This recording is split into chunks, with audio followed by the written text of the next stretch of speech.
Hi guys, welcome to Real Talk with just me and Nick. We thought we would come in and briefly talk about taking OCD recovery seriously. Um, Nick and I have to say that to people on a daily basis, quite literally, to take it more seriously, because people usually are treating it very casually or very lightly and thinking that, oh, if they've had like 2 good weeks, then this is easy. I can do this. No issues, no problems. Yes. I can handle anything I want.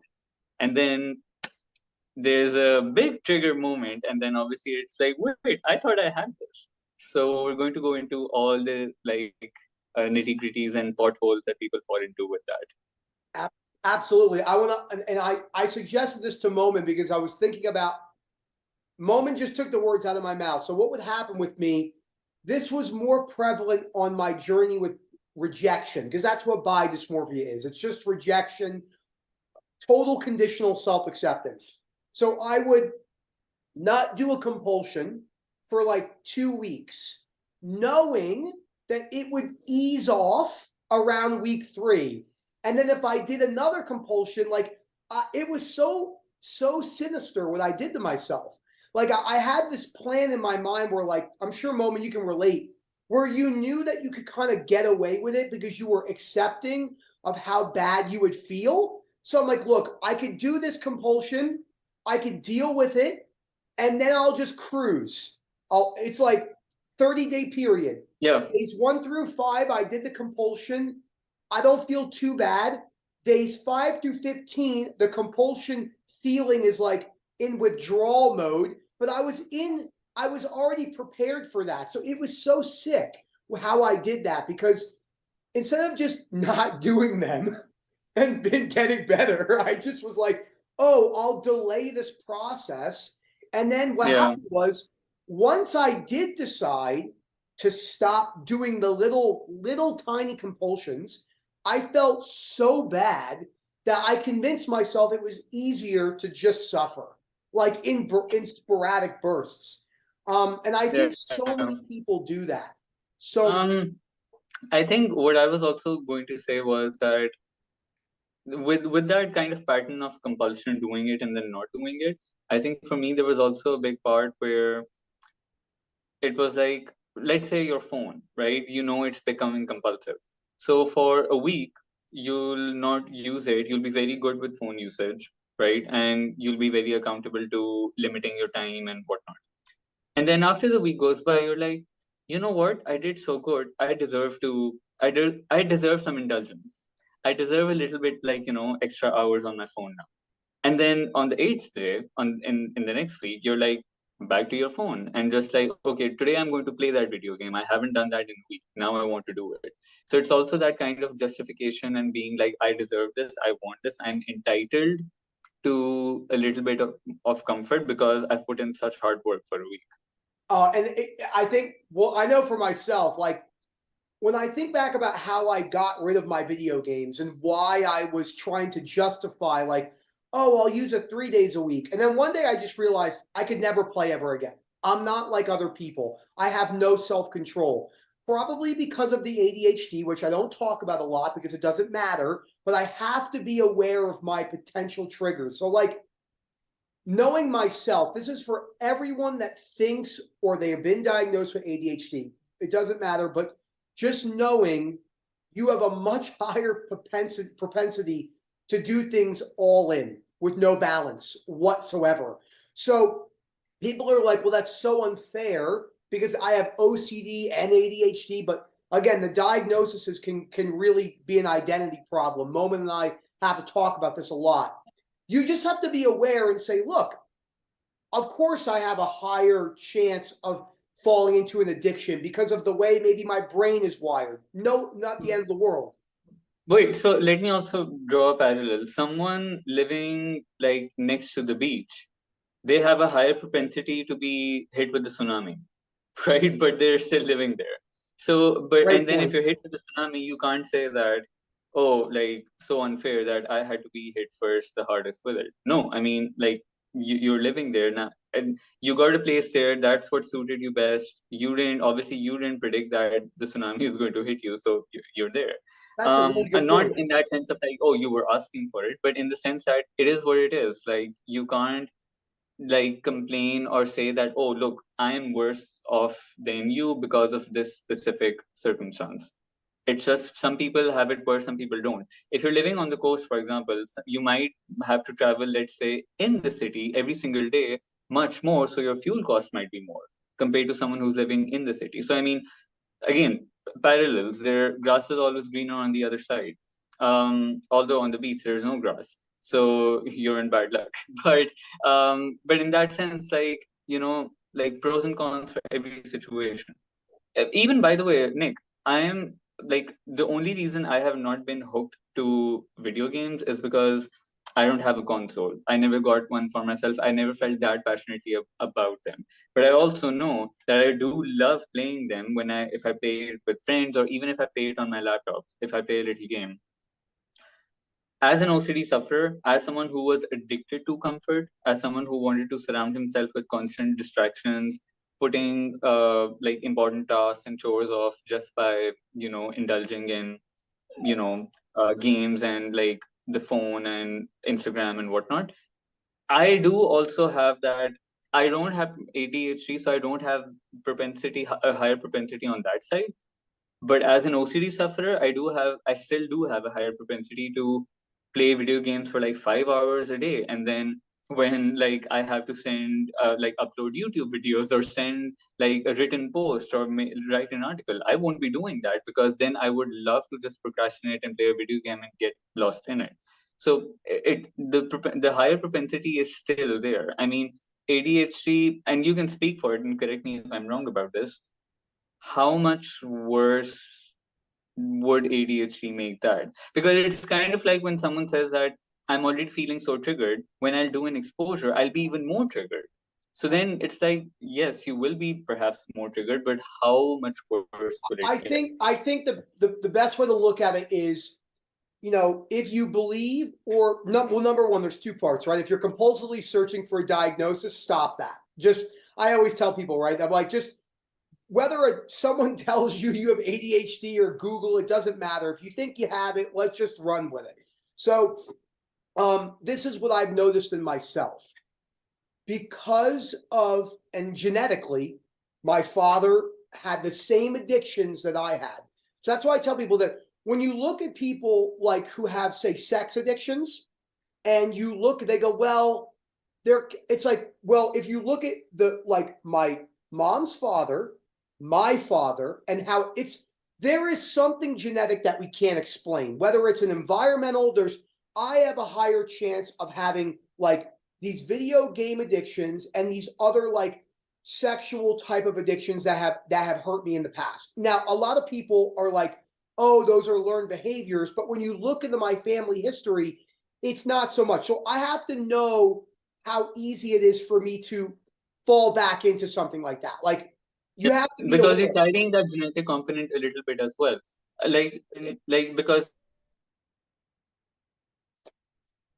it comes in your blood in a way, like, and again, that's how through evolution, like genes and personality traits and thinking patterns have been passed over thousands of years and years and years and years. With my dad, for example, he is not a risk taker. He has never taken any big risks in his life. He's mostly played it very safe.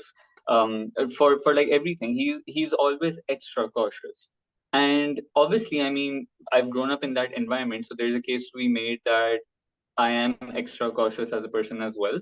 But it's also genetically as well. I get that, to not like do anything too risky, or like don't like make any big bets or something like that. And so and on top of that, if you put OCD on the plate, I didn't want to take any risk of doing exposures. I didn't want to take a risk of, doing something that would trigger me and make me feel worse or something like that.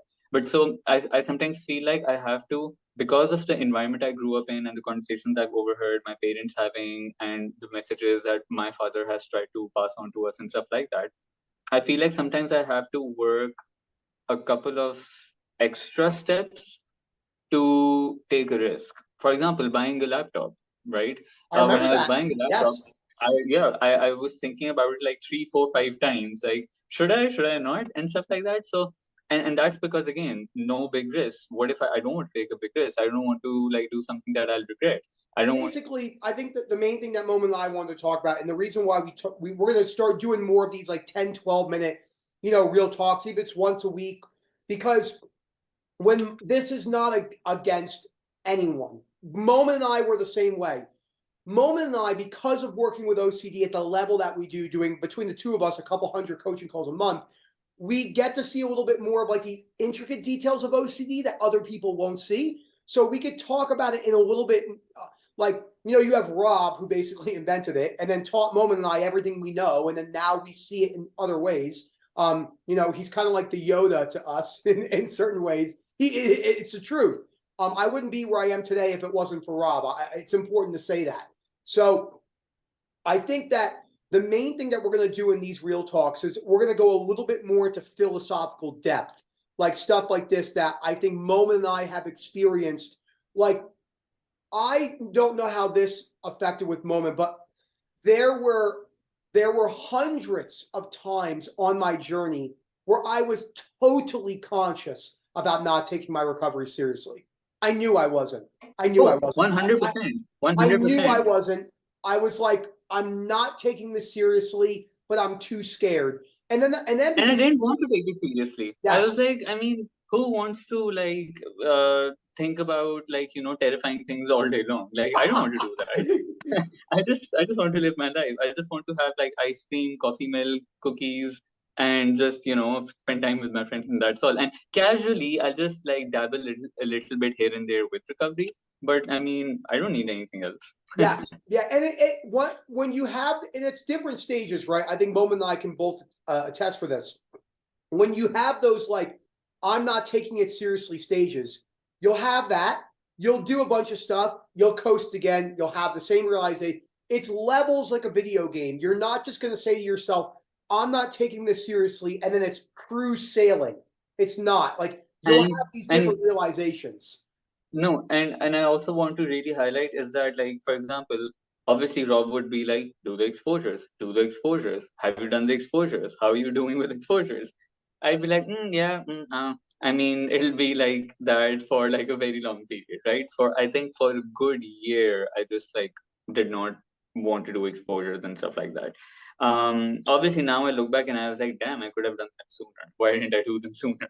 But obviously no regrets. Like, what I do want to highlight is that every single time I would go to like a webinar or like a one-to-one session or whatever it was, I would think that, oh, maybe this is the call after which I will be, motivated enough to then do the exposure on my own. And it was still basically um giving control to external factors, or like relying on external factors to do the work. I didn't want to be the one to say that, okay, I'm going to do them. I'm going to do them because I know I need to, right? I didn't want 100%. to do that. I wanted just like, the responsibility and the accountability to be on external factors rather than me. The only time that changed is when I took responsibility for myself and was like, no one can make me do this. If I'm looking for that one sentence or that one phone call after which I walk out and I'm like, I'm doing this now, I'm still like, not taking back my life myself. Yes. And so you can't help someone who does not want to be helped. You can't help someone who does not want to be helped. And that is a big factor in taking recovery Yeah, I more think, and I seriously. think that to end it with this, I wanna play this thing because we do work with a lot of people that like they're not just going through OCD recovery, they're going through a bunch of other addiction recoveries, and we let them, we don't dabble into that, but we support them, and if it's tied into OCD, we're like, hey, look, you've been running from discomfort your whole life, so it's the same thing. My best friend, my number one friend who I go to Ultra in Miami with, he is sober in like a couple days for 12 years. And I've asked him this question: do you think there is a long-term benefit to rehab facilities? He said, he goes, look, when you're withdrawing from alcohol, you can die. It's killed actually someone I know from alcohol withdrawal. He goes, so there's a super important part to the stabilization of the human. He said, but, and I love how he said this, you know if you want to get sober. He goes, you've made a decision to where you're like, I'm going to puke, I'm going to be sick, and he's like, that's a very rare realization. And a lot of times you do have to hit the bottom of the cup, the bottom of the barrel. You have to crash and burn in order to say, oh my gosh, I don't want to live like this anymore. I know that's how I am stubborn as shit. And if anyone knows that, it's Momin. And I was much more stubborn. But unfortunately, to my detriment, the only way I really learned was hitting I didn't even hit the bottom. I crashed into the bottom. Crashed through the bottom, went through the earth, came out the other side. And then I would be like in my bed, just thinking, why? You didn't need to do this. You could have just had this realization months ago and not been in panic attacks all day long. And that is basically, I think, the most important thing. You guys don't have to reach that spot in order to change. I'm not going to lie, many of you will reach that spot. It's just kind of the natural progression of OCD. Sometimes people they look around, they say, holy crap, I'm living in a house. I'm not going out for 2 years. I'm completely isolated. I'm not working. I need to do something. And that, unfortunately, is usually what it takes for people to get better. And that's true for, I think not just OCD, but life in general as well. A lot of people who don't have very helpful personality traits, for example, they only change those, or they're pushed to change those when it really starts to damage their life. So that's the only time that they start taking trying to change themselves more seriously. So yeah, I mean, until and unless we are not faced with a really big challenge, we usually don't feel pushed enough to be like, okay, I want to change, because it's like everything's going fine. Who needs to change? Absolutely. Momin, it was a great talk. We'll do these more frequently. Comment down below if you guys want to see me and Momin do some in-depth about anything, like how to target exposures in a graded sense for people that they're not going to jump into their toughest. Maybe me and Momin can go back and forth on some examples. I've been getting this question a lot.